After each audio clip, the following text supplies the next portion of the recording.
Robert Ben Rhoades, who was born in Council Bluffs, Iowa, on November 22, 1945, had legal issues almost right away.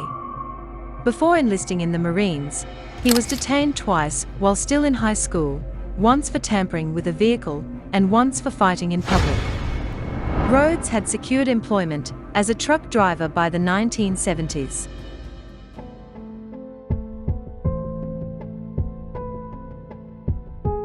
Patricia Walsh and Douglas Ziskowski, newlyweds, left Seattle in November 1989 and were hitchhiking to Georgia while preaching the Christian gospel in January 1990. When the truck stop killer picked them up in Texas, Ziskowski was killed immediately. Walsh was imprisoned for more than a week, during which time he repeatedly raped and tortured her before shooting and killing her with a gun. Later in January, authorities discovered Ziskowski's body close to Interstate 10, east of Ozona, Texas, though it wasn't recognized until 1992. Deer hunters discovered Walsh's body close to the mouth of a canyon in Millard Country, Utah, but it took the authorities nearly 13 years to identify her remains. Only dental records are possible for the identification of the body. In February 1990, Rhoades picked up the 14-year-old Regina K. Walters from Pasadena, Texas, along with her boyfriend Ricky Jones while they were hitchhiking. Jones was immediately murdered by Rhoades, whose remains were later discovered in Mississippi, but he held Walters captive for a number of weeks or more, in what has been referred to as his traveling torture chamber. The rape and murder of Regina K. Walters, which was committed shortly after he killed the newlyweds, was the crime that ultimately resulted in the truck stop killer receiving a life sentence. Before killing Walters with a baling wire garrote, Rhoades took one last set of photos of her, after torturing her with fishing hooks and other odd objects.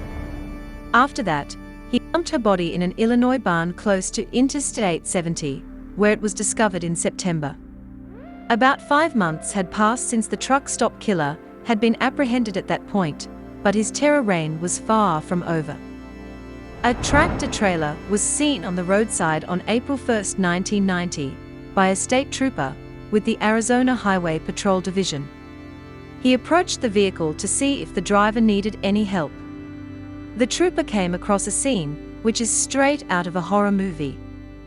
A young woman who was chained up inside the truck had a gag covering her mouth and a terrified expression on her face.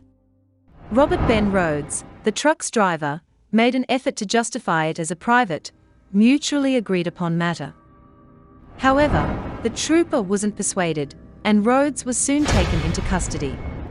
He found a .25 caliber automatic pistol in Rhoades' possession while he was waiting for assistance.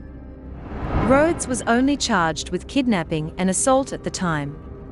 However, Robert Ben Rhoades, also known as the truck stop killer, was actually one of the most dangerous sex offenders and serial killers in American history, as authorities would soon discover.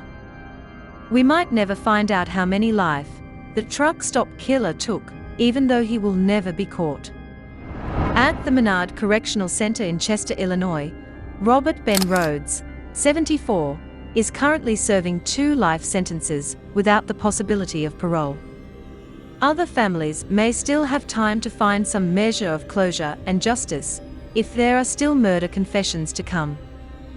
Cross-referencing his trucking logs, with records of young women who vanished over a 15-year period during which he was thought to be active, led law enforcement came up to the conclusion that he was responsible for about 50 murders, or as many as 1 to 3 women a month at his peak.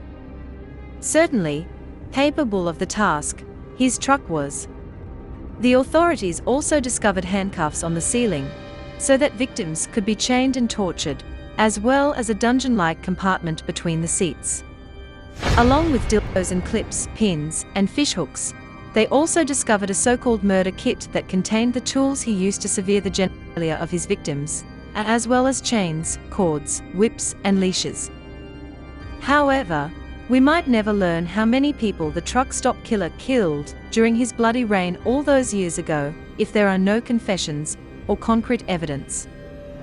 The story of Robert Ben Rhoades is believed to contain dozens of unsolved murders, but one of his earliest stories that has recently come to light had somewhat a happy ending. On Facebook in 2015, a number of law enforcement organizations posted a picture of a young woman taken by Rhoades inside his truck in 1985. Shots of Regina K. Walters were also on the same roll.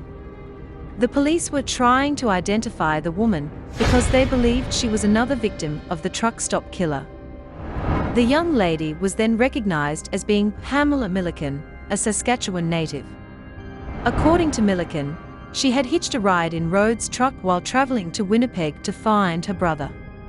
She questioned why he had taken a photo of her after she boarded, and he replied that he did, so that he could show the police the picture in the event if someone will robbed him and fled.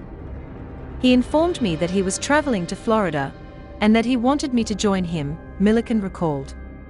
Nobody gets a free ride, she recalled. I had no cash on hand. Since I didn't smoke pot, I knew which one it would be. They had what Milliken described as a consensual sexual encounter, and he dropped her off at a bus depot in Winnipeg after. Don't talk to strangers, he said, after driving off the road. Of course, not everyone was as fortunate as Milliken.